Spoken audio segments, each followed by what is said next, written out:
Shalom, shalom. This is your brother Shamak. All right, I'm going to start off by giving our glory, infinite praises unto Yahweh, Bahashem, Yahweh Shah, Bahashem, Rakhan, Kadash. Double honors to the apostle, elders of great millstone, teacher, we're wearing the overseers, tabernacle of David. Shalom to the sincere Akim that's pushing truth in our sincerity, to the hopeful elect, do not delay. All right, shalom to the angels that are witnessing this day, and shalom to the few sincere, our wafim, sisters that subject to the truth in our sincerity. All right, and I just want to touch on basically women, okay? Women in society in this position right now, okay, what we in right now at the end times, man, these last days, women are really is a temptation at the moment, okay? Women are distractions for us prophets, for us men of the Lord. All right, we trying to focus, man, and women can be a distraction. Simple as that. It's just that simple. Women can be our distraction. All right, and I'm gonna just let the scripture speak. Okay, and this is a message for the men in this truth and for myself as well.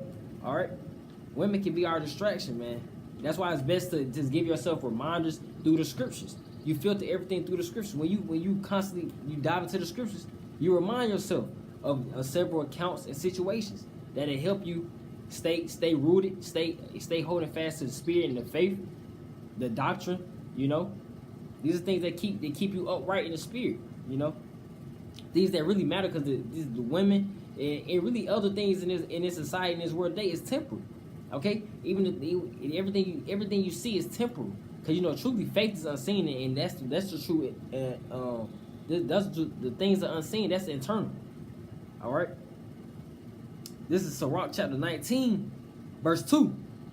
It says, "Wine and women will make men of understanding to fall away, and he that cleaveth to harlots will become impudent." Okay, so wine and women will make a man of understanding fall away. So that's referring to us. That's referring to us prophets, us men of the Lord, us striving to master, you know, the flesh. We striving to conquer the flesh. You know, we're striving to hold fast to the wisdom, knowledge, and understanding through Yahweh Shemiah Shah. You know, it says the wine and women will make a man of understanding fall away. So you read that'll have you examine yourself. You know. Have you not even want to cleave, you know, any box or any prostitutes, or because you go into the word whore, it gets go to prostitute, you know, it got you not even want to cleave to that. All right, not even put too much energy and time into that. All right, because you know you can't get time back, and time is so vital in this walk, man. While we in Sirach, let me get another. Let me go while we in Sirach. Let me get another one. Scripture, because scriptures take home the point. We don't got to do too much babbling and too much speeching like the pastors in these Christian churches. That's another thing with these congregations, the Israelite congregations. They teach to fulfill the needs of the women.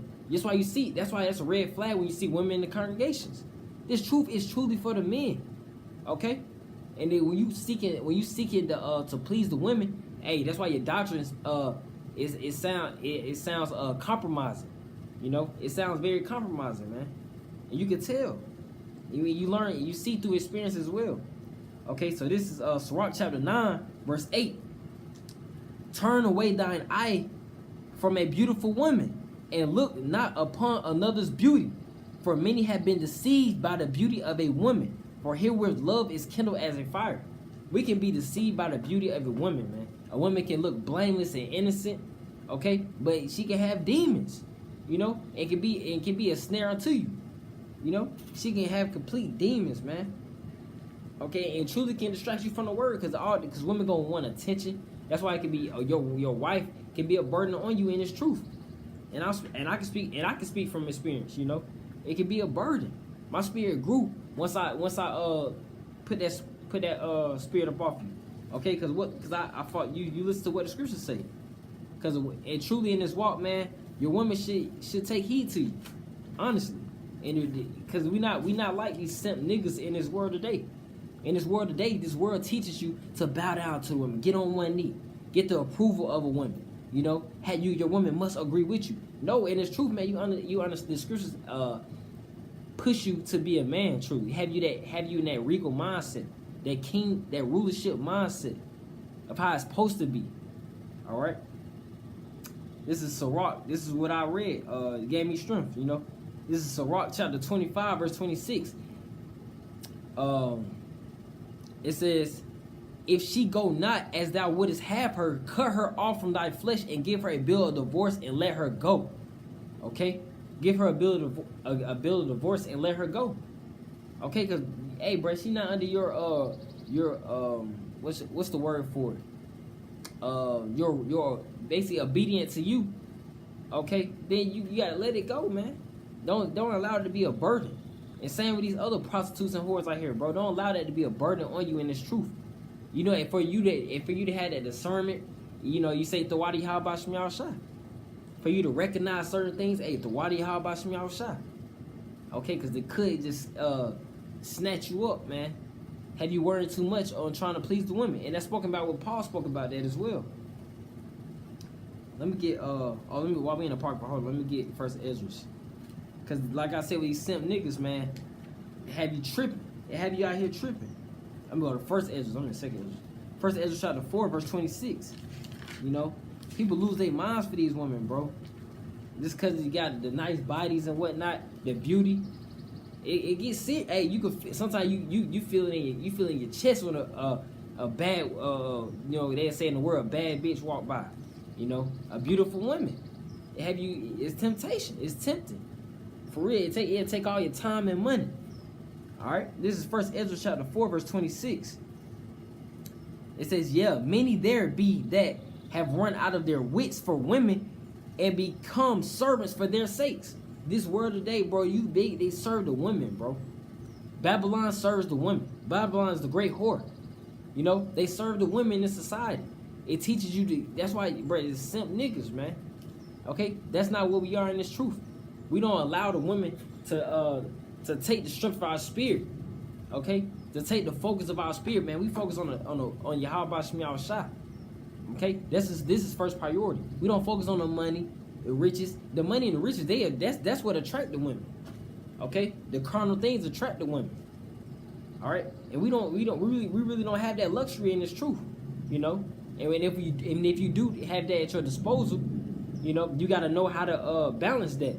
You gotta know how to deal with that situation. Okay? Let me get Isaiah. Beautiful scripture in Isaiah chapter 3. Verse 12. Because the women in today's society they talk to the men crazy. Yet arguments, even Hindu men. You know, hey bro, you deal with it. We all done dealt with it. Every man in the truth done dealt with it. You know exactly what I'm talking about. Even in the world, you know what I'm talking about. But you really can't relate on the level that which we can relate to, because we have a different obligation at hand. We have a different goal at hand. You know, our goal is not, you know, prospering 10 years from now. That's not our goal. Okay? Our goal is to get carried, to be that elect. You know, strive to be that part of that election. That bakayayum. Alright? This is Isaiah chapter 3, verse 12. As for my people, children are their oppressors, and women rule over them. O my people, they which lead thee cause thee to err and destroy the way of thy paths. You know, that's how you know we a destroyed nation. We in error right now because women rule over us. You know, we have lost our mentality. We are destroyed for the lack of knowledge. We don't know who we are. So we just take whatever the white man give us, the traditions of men, these holidays, Valentine's Day, anything that bow down to the women, their birthdays, you know, everything revolves around them, you know. But I'm here to say, man, hey, just don't allow the woman to be a distraction. That temptation is real, man. It have you going out your way, okay? And these false doctrines too, false doctrines that have you tripping. I mean, Proverbs chapter 31. Like I mentioned this, I just mentioned this. Proverbs chapter 31, verse 3. Give not thy strength unto women, nor thy ways to that which destroyeth kings. See, we in a king-like mentality right now. We're striving for the excellency of Yahuwah Mashiach. Okay? Even if you do try to balance out these women, man, it's still vanity. The shit is vanity. Okay? But we're not here to say you can't have no fun or whatnot. You can't enjoy yourselves with your family or nothing. It's just, hey, you cannot forget the end goal. You know, at the end of the day, you cannot forget the end goal. That's what it's all about. Let me get that account with Paul, because Paul, it's beautiful what Paul touched on. He cleared it up. 1 Corinthians, I don't want to take it so long. 1 Corinthians chapter 7, verse 29. It says, "But this I say, brethren, the time is short. It remaineth that both but they that have wives be as they had none." So even if you do have a woman, it's like you don't have none because we so focused on Yahweh Shema Shah. Okay, it's like you don't even have one, as Paul just brought out. I skip over verse 31. "And they that use this world as not abusing it, for the fashion of this world passeth away." That's what I was talking about with the carnal aspects. This shit is gonna pass away, man. Your big house, your nice car, whatever the case may be, it's gonna pass away because it's temporal. You know, it's temporal, man. Just like most of these women. That's why you can't let it be a distraction. You gotta notice and acknowledge that it is temporal. You know, that discernment. I just go through it. Verse 32. "But I will have you without carefulness. He that is unmarried care for the things that belong to the Lord, how he may please the Lord."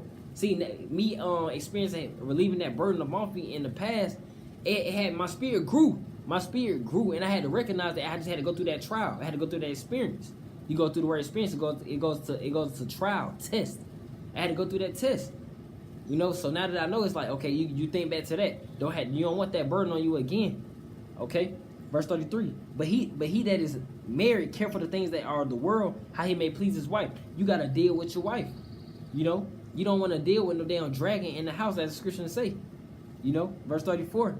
"There's a difference also between a wife and a virgin. The unmarried woman care for the things of the Lord, that she may be holy both in the body and in the spirit. And she that is married care for the things of the world, how she may please her husband." All right, verse 35, really take it home. Verse 35 is the point. Verse 35 is the whole point, man. It says, "And this I speak for your own profit, not that I may cast a snare upon you, but for that which is comely, that ye may attend upon the Lord without distraction." That's the point right there, man. We want to attend to Yahweh Shema Shah without distraction. Okay? We don't want to dance with Satan. You don't want to put yourself put too much time and energy into these women. Basically, you know, you want to attend to the Lord without distraction. Okay, you don't want to be, because hey, at the end of the day, let me get Job with Job's wife. Even you think because Israel today too, Israel try to seek women too much. They try to entertain. They put too much energy into trying to find the real. That's the vibration these other congregations push. Okay, the apostles and elders don't push that vibration, trying to find the real, trying to teach women so much. No, just let the spirit move. The spirit is going to flow. It's like living water. Okay, the spirit is going to move regardless. All right, so this is Job chapter 2. I started verse 9. This is the account with Job and his wife. All right, Job was going through it, Yahweh, and he was able to go through it. Okay, because it spoke about in 1 Corinthians, Yahweh is not going to put you through something that you cannot bear. Everything he puts you through, you could bear it. Okay, you just got to have the faith and uphold that faith. Okay, in that integrity. Okay, this is Job chapter 2, verse 9. "Then said his wife unto him, Doest thou still retain thy integrity?" It says, "Curse the Most High and die." She said, "Curse the Most High and die." You know, she talking crazy, man. Because you see Job going through hell. You know, going through hell, man. That book of Job is powerful. Okay, verse 10. "But he said unto her, Thou speakest as one of the foolish women speak. What? Shall we receive good at the hand of the Most High? And shall we not receive evil?" You know, it's a balance. Yahweh Shema Shah deal with a balance. He's going to bless you, but he's going to take you through something to get that blessing. As he's doing with us right now. We're going through these curses right now, but we're going to see that kingdom. We're going to receive the kingdom of heaven, that which is going to be on earth. Okay? We're going to go through hell right now, but all brothers are going through hell, and it's an honor to go through the hell with the brothers. Because we're going to be able to laugh at the end. We're going to be able to look back and like, damn, bro, we did it. You know, we talked about it, and we actually put forth the actions to get through it. It's going to be worth it at the end of the day. Damn, we're going to really be able to, man, it's gonna be beautiful, bro. All right, but like Job said, you speak as one of the foolish women. You know, you're just like, damn. You know, it says, "In all this did not Job sin with his lips?" Okay, because he didn't go off, man. He didn't lose his integrity. You know, he didn't turn on the foundation at hand. He didn't turn on the golden hand. He didn't turn on his faith. He didn't turn on Yahweh Shemiah Shah. Because turning his lips, man, he could have tried to please the women. He could have easily been like, man, all right, you right. You know, you right. Just for some pussy, you know, trying to please the women. And the women, hey, the women, it has some power in this world. Okay? The rappers, these dumb rappers speak about that pussy got power, you know. But that works. It works for you, men in the world. That works on you, not for us, a men of the wisdom, knowledge, and understanding. Basically, us men in the spirit, us prophets, men of the Lord. Okay, and I ended off with this scripture right here, Ecclesiastes chapter 7, verse 26. It says, "And I find more bitter than death the women whose heart is snares and nets, and her hands as bands, who pleaseth Most High shall escape from her, but the sinner shall be taken by her." See, like I just brought out, you worldly men are gonna be taken by the women, okay? But the ones that please Yahweh Shemiah Shah are gonna escape her. We're gonna escape those distractions. We're gonna escape those temptations, those false doctrines, the women, okay? And the carnal, those carnal pleasures. It's just carnal pleasure at the end of the day. Sometimes, man, to be honest, we all know as men, it's just a nut. You know, it's just a nut. And you know, I'm not trying to be vulgar or anything, but you know, it's just a nut, man. Okay? I keep going. Verse 27, "Behold, this I have found, saith the preacher, counted one by one, to find out the account." Verse 28, "Which yet my soul seeketh, but I find not. One man among 1,000 have I found, but a woman among all those have I not found." So you can't entertain give all these strength to these women, because this truth is not for them. You know, this truth is not, and it's not worth your energy and time, because you need to be. We all in the ministry, in the brethren, be focused on Yahweh Shemiah Shah. In all actuality, you know, because their heart, as verse 26 spoke about, their hearts are snares and nets. Sometimes you can't see it coming, you know, but when you able to notice it, man, you can escape it. That's why you say, "Call Halam Yahweh Shemiah Shah B'Ashem Kakadash," for you able to notice, for you to have that spirit of discernment. For you to dodge that distraction, because sometimes it really is Satan, man. You know, it really is Satan with these women, with these big cities. Hey, these some beautiful women. Hey, but demons on the inside, big demons, bro. And you always gotta talk about it, because we always dealing with it. You go to the store, you go to your job, women. Okay, it's just temptation. That's what you gotta deal with. You know, and we in the flesh, so sometimes you gonna be tempted. It's just what it is. But I just feel like I need to touch on that, because, hey, that's just the situation at hand. You know, and it's a situation on a day-to-day basis. It's just not last week or this week. It's just on a day-to-day basis. And I felt, you know, just touch on it, you know, through the spirit. Okay? But I hope that was just, you know, motivating and self-reflecting for the spirit, you know. That's all I want. That's the vibration I want to push on myself as well. Okay? So I want to end off by giving all the glory and infinite praise unto Yahweh, Ba'ashem, Yahweh Shah, Ba'ashem, Wakah Kadash, double honor to the apostle, elders, great millstone, teacher, Wilbur, and overseas tabernacle of David. All right, hey, Shalom, keep the faith. All right, Milwaukee, ball, destruction of Babylon, man. Hey, Shalom. All right.